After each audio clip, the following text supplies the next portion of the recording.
Hello, and welcome back to Journal Club. My name is James, and today we'll be taking a look at a paper that proposes a new architectural pattern for LLMs. The paper is called Hierarchical Reasoning Model. And for this paper, the authors took inspiration from biology and neuroscience to design a new LLM architecture to tackle complex reasoning tasks that typical LLMs struggle with. This paper demonstrated how to design a tiny 27 million parameter model that can solve complex logic puzzles by mimicking the organizational principles and topology of the brain. But before I get too far ahead of myself, let's step back a second. Let's understand why the author's design is so significant. To understand why the author's design is so significant, let's look at how the current LLMs handle reasoning. Right now, models mostly rely on autoregressive token generation, aka predicting the next word one at a time based on what has come before it. To do complex reasoning, many architectures utilize chain of thought, making the model write out its steps or thought process and break up the work into smaller chunks, prompting itself periodically to continue thinking deeper about a problem. To help illustrate this idea, here is a figure from the original paper by the Google Research Brain team that proposed the idea. On the left, you can see that the model does not spell out its steps, but instead just immediately answers. For trivial questions, this is fine, but for tasks that don't have an immediate obvious answer, this model fails.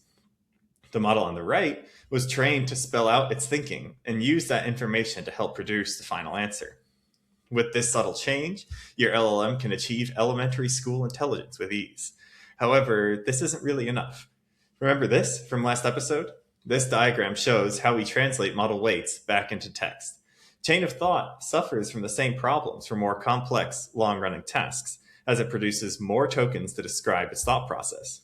This is expensive and unnecessarily slow, and when concatenated together multiple times, say like in a multi-agent system, is prone to hallucination and errors. Furthermore, this whole thing isn't the type of issue that can just be solved by making the model larger. To address this limitation, the authors of today's paper took inspiration from the architecture of our own brains to empower LLMs to tackle more complicated problems. Computer science has a rich history of looking to nature to solve complex engineering problems. Take the RGB color space and how we store the full spectrum of colors as just 3 hex values. We took inspiration from this, or from the cone cells in our eyes, to generate hex codes, a way to store the full spectrum of colors as just 3 bytes, representing the red, green, and blue color scales. Similarly, neural networks, which are the backbone of LLMs today, took inspiration from how the synapses in our brains relay complex signals to become something greater than the sum of its parts. This paper asks, why don't we copy the timescale functionality and anatomy of the brain? The human brain doesn't just process abstract planning at the same speed it handles sensory details. Similarly, different regions of the brain specialize in different tasks. The brain uses multi-timescale hierarchical structure to achieve intelligence and coordination. So why can't we bring that same reasoning and logic to LLMs? This brings us to the Hierarchical Reasoning Model, or HRM. Instead of generating text tokens, the HRM reasons entirely in a hidden latent space, similar to what we talked about last episode. It is a recurrent model, meaning it passes information through the same loops repeatedly to think deeper about a problem, but the HRM is able to handle larger problems where traditional LLMs cannot. Because of this efficient architecture, a small model by today's standards that you could run locally can outperform much larger LLMs on specialized logic puzzles.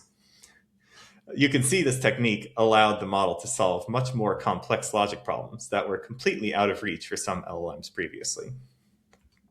But how does this actually work? So the heart of the HRM is its 2 independent recurrent modules. Think of it like a corporate structure. You have the high-level module, H, acting as the executive manager, focusing on slow, abstract, big-picture planning. Then you have the low-level module, L, acting as a fast execution team, handling the rapid, detailed, localized calculations. They talk to each other, but operate at completely different frequencies, mirroring how the human cortex coordinates macro goals with micro actions. To help me explain this in a little bit more detail, or to ground it more specifically, let's look at how the 2 modules might communicate with each other while they try and solve a Sudoku puzzle. H acts as the big manager, looking at the entire 9x9 board and determining if we're getting closer to solving the puzzle. L acts as a focus specialist, zooming in on a single 3x3 subgrid, or maybe a specific row or specific column. L doesn't concern itself with the numbers on the far side of the board. It just runs through rapid internal loops, finding the best digit combinations for its local area, before passing it back to H to check and compare and see if we're going in the right direction. Two technical breakthroughs make the HRM actually work smoothly. First, while training, deep recurrent loops normally breaks down during backpropagation, especially for larger, deep neural networks, the authors instead employed a one-step gradient approximation, leveraging the implicit function theorem. This eliminates the need to unroll the network completely, and therefore simplifies the gradient process. In the figure, you can see how several iterations of L and H are bundled into one gradient calculation to tune the HRM. And for those curious, they provide the pseudocode that you can implement in PyTorch to achieve the same effect. To use our analogy, this is like training the model to solve 3x3 subgrids and learning from that experience to solve the entire puzzle, instead of trying to train the model to one-shot the entire 9x9 puzzle. The other key technique was called adaptive computation time, which aims to mimic how the brain dynamically alternates between automatic thinking, so background thinking about the entire puzzle, and deliberate reasoning, localized solving of a specific grid or row. So guided by reinforcement learning cuehead, the model looks at a high-level state and can dynamically decide if the puzzle is complete enough to halt and output, or if it needs to continue running cycles to think deeper and keep changing numbers. The authors included a great visualization to show how the HRM progressively works to solve a Sudoku puzzle. So this diagram reads left to right and demonstrate how the HRM slowly narrows in on a correct solution with subsequent cycles of thinking. It starts with the numbers mostly wrong, but each subsequent step changes the numbers shaded in gray. And with only a few steps and a few changes, the puzzle becomes fully solved. The authors tested this technique on more than just a Sudoku puzzle to show that their technique has various applications. However, from the paper, it was very clear that a lot of thought, attention, and intention had to be used to set up the HRM to interpret the game board and iterate on a solution. And it made me wonder what the limits of the HRM really are. Tragically, the authors leave questions about how HRMs actually think for future work, as until we understand what underlying reasoning algorithms the HRM neural network actually implements, we won't be able to have full confidence in their answer. My Sudoku example about how H and L are trained and work together to solve a problem was only an illustration to understand the concept of how H and L work. The true underlying thinking and reasoning that the model is doing could actually be completely different, making interpretability and confidence in correctness impossible when the HRM is deployed in the wild, working on problems that aren't as black and white as a Sudoku puzzle. Despite that, the results are really striking. A tiny 27 million parameter model, HRM, achieved breakout performance on puzzles that completely eluded traditional LLMs. One additional thing that I personally loved about this paper was the constant references to neural architecture, anatomy, and biology.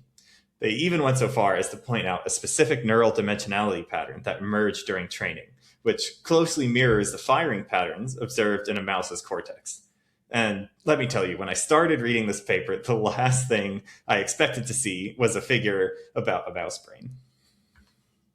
To wrap things up, the hierarchical reasoning model shows us that we don't always need bigger data centers or billions of extra parameters to build a smarter AI. By taking a page out of biology and organizing networks into fast execution layers and slow strategic planning layers, we can achieve genuine computational depth. As always, I encourage you all to check out the paper for yourselves.